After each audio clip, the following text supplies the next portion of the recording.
بهدف إيصال قضيتهم إلى المحافل الدولية والأوروبية. شهدت العاصمة البلجيكية بروكسل مظاهرات تركمانية حاشدة أمام مبنى البرلمان الأوروبي، مطالبة برفع الظلم والانتهاكات عن الشعب التركماني في العراق.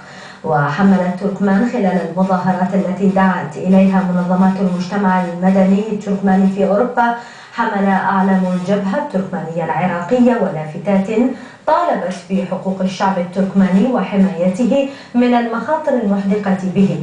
كما عبرت المظاهرات التركمانية التي جرت أمام مبنى البرلمان الأوروبي عن مدى معارضة الشعب التركماني للمادة 140 من الدستور العراقي، مستنكرة بشدة كافة محاولات ومخططات ضم مدينة كركوك إلى المناطق الشمالية عبر إجراء استفتاء حول مصيرها في ظل الظروف الراهنة وعمليات التغيير الديمغرافي التي تشهدها المدينة.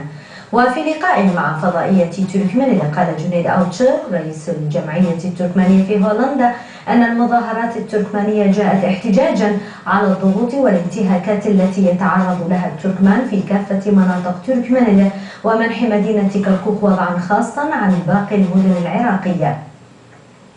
كما أكد محمود رؤوف عضو الهيئة الإدارية لجمعية الثقافة والتعاون لتركمان العراق الذي شارك في المظاهرات أن التركمان ومن خلال هذه المظاهرات يؤكدون رفضهم القاطع لإجراء استفتاء حول مصير مدينة كركوك.